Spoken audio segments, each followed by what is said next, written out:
Had a day off yesterday, guys. Let's jump straight back into Gridley. Alrighty, we've got Sydney and St Kilda. These two sides have always had plenty of action with one another when it comes to the trade period.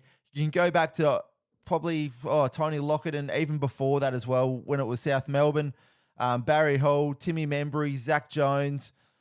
I'm going with Spida though, the co-host of the Third Man Up podcast. I definitely can't go past him.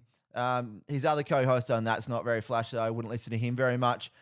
Sydney and North Melbourne. Now, a few weeks ago when this was in, I could only think of two.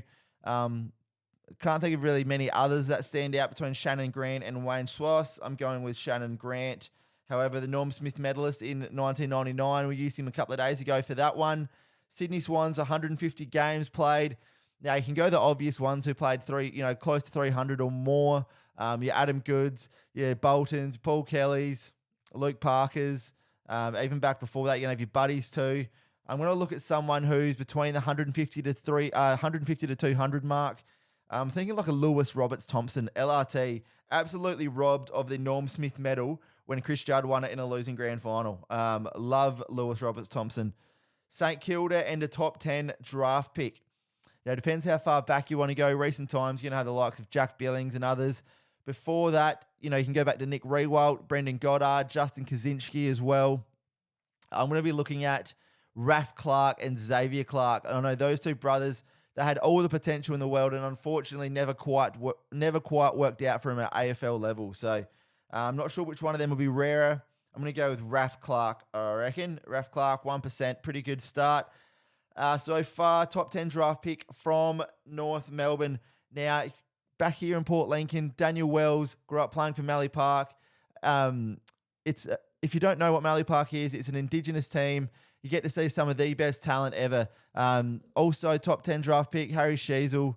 Depends how far back you want to go as well. You're going to have Ben Cunnington, Jack Zeeble. I think even David Hale, maybe Hamish McIntosh as well.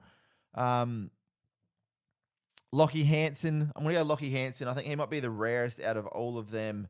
Lockie Hansen, what's he? 5%. 150 plus games played and a top 10 draft pick.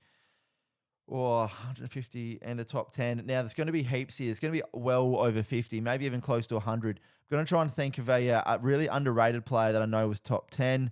One that springs to mind straight away, I did a bit of research about him when it came to the Indigenous team of the century that I chose this year with Australia Sports, and that's Chris Johnson from Brisbane and Fitzroy. Really underrated backman, could do it all. So let's go with Chris Johnson here. 0.1%. Righto, that's really, really good there. Now, St Kilda and brother who's played.